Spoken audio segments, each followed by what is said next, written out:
নিজে ভালো মানুষ হওয়া হচ্ছে সালাহ। এই জন্য সলেহ নেক লোককে কি বলা হয়? সলেহ। সলেহীন বলা হয় নেক লোকদেরকে।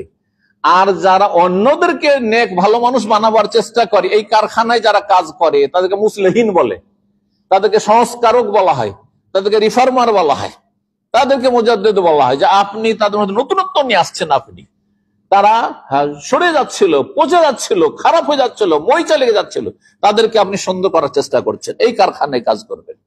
আপনি ক্ষুদ্র পরিসরে আপনি কাজ করুন, আপনি নিজের জীবনের ক্ষেত্রে ইসলাহর কাজ করুন, আর নিজের পরিবার, স্ত্রী, ছেলে মেয়ের ইসলাহর কাজ করুন। আপনাকে বলছেন যে গোটা গ্রাম আর গোটা আপনাকে বাহরাইনে আপনাকে যেতে হবে। আপনি আপনার জায়গা থেকে কাছে আশেপাশে, আপনার আশেপাশে বাস করে, আপনার রুমে বাস করে, রুমের পাশে বাস করে, নামাজ পড়তে আসছেন, তাদেরকে একটু নামাজের জন্য ভালোভাবে উপদেশ দিয়ে আসেন এবং সাথে নেওয়ার চেষ্টা করেন। কখনো কখনো একটু 2 পয়সা খরচও করেন, কারণ নুন খেলে গুণ গাইবে।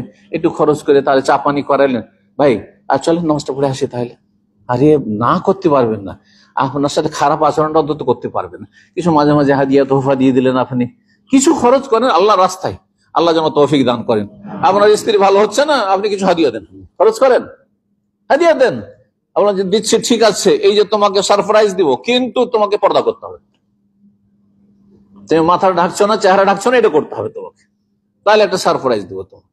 হ্যাঁ, তুমি এই ফজরে গাফিলতি, এই ফজরে তুমি গাফিলতি বাদ দাও, টাইমে টাইমে নামাজ পড়ো, তোমাকে আমি এই করবো। হ্যাঁ, তুমি এইরকম হও, তাহলে এইরকম করবো। করুন ছেলে মেয়েদেরকে, দেখবেন উৎসাহিত হবে। ইসলাহর কাজ করতে হবে। আল্লাহ যেন আমাদের সকলকে তৌফিক দান করেন। বললাম ইস্তেগফারের কথা, বললাম ইসলাহর কথা। আর শেষখানে যে কথাটি বলবো সেটা হচ্ছে আল্লাহর দিকে ফিরে আসতে হবে। যারা মানুষ পাপে লিপ্ত তারা ওই রকমই, যেমন কেউ নামাজ পড়বে কিন্তু কেবলা উল্টা দিকে আছে। কেবলা কোন দিকে? এদিকে না, এদিকে মেহরাব যখন, তো কেবলা এদিকে। এখন কাউকে যদি মসজিদে দেখেন যে, বা বাইরেই দেখছেন নামাজ পড়ছে এইদিকে মুখ করে, এইদিকে মুখ করে, বাইদিকে মুখ করে, তাহলে আপনার করণীয় কি? তার কেবলাটা সোজা করে দিবেন না, না বলবেন যে আদা খাবি সাত ভাবি, ছেড়ে দেবেন না? সাথে সাথে বলেন ভাই কেবলা কিন্তু ওইদিকে না, আমার নামাজ পড়ে বেকার হয়ে যাবে। হ্যাঁ, আপনি জানিয়ে দিলাম কিন্তু আর চলবে না, এতক্ষণ নয় জানছিলেন না, তাহলে আপনি ফিরেন। যারা পাপ করছে তারা কিবলার উল্টো দিকে আছে, জান্নাতের উল্টো দিকে আছে, জাহান্নাম উল্টো দিকে, ওইদিকে আছে। জান্নাতের দিকে ওর কিবলাটা করে দিল, বুঝা গেছে? তো নিজে ফিরে আসুন এবং অন্যকে ফিরেন। আপনি যদি উল্টো দিকে থাকেন তাহলে সোজা হইতেও আপনাকে উল্টো দিকে নামাজ পড়লে কাজ হবে না। এই মর্মে আল্লাহ রাব্বুল আলামিন সূরা বনী ইসরাঈলের আয়াত নম্বর 8 ইরশাদ করেন, প্রথম দিকে সূরা ইসরা, যেখানে মেরাজের কথা নবী সাল্লাল্লাহু আলাইহি ওয়াসাল্লামের বর্ণনা করা হয়েছে। প্রথম আয়াতে আল্লাহ বলছেন আসা রাব্বুকুম আইয়ারহামাকুম, আল্লাহ নিশ্চিত তোমাদের উপর দয়া মায়া করবেন। সুবহানাল্লাহ, আল্লাহ তোমাদের উপর কি করবেন? দয়া মায়া করবেন। কিন্তু কখন আল্লাহর দয়া মায়া হবে আমাদের উপর?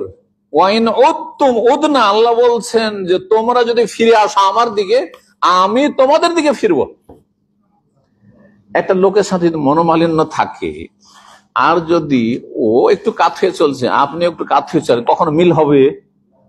কিন্তু মনোমালিন্য হয়ে গেছে, নিজেকে একটু ঠান্ডা করে স্বাভাবিক হয়ে গিয়ে ও দেখছেন একটু টেড়া হয়ে চলছে, মানে খুব দেখা করতে চাই না।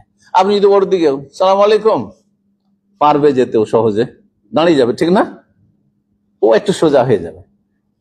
তো আল্লাহ বলছেন ওয়াইন উত্তম, বাঁকা পথে চলেছো, ফিরে আসো, উল্টো দিকে চলছো, জাহান্নামের দিকে চলছো, ফিরে আসো, আমি ফিরে আসবো। আল্লাহর দিকে ঈমান এবং নেক আমল নিয়ে ফিরে আসেন, তাওহীদ সুন্নাত নিয়ে ফিরে আসেন, 5 ওয়াক্ত নামাজ কায়েমকারী হিসাবে ফিরে আসেন, আল্লাহ তার রহমত বরকত নিয়ে ফিরে আসবেন। ভালো করে শোনেন কথাটি।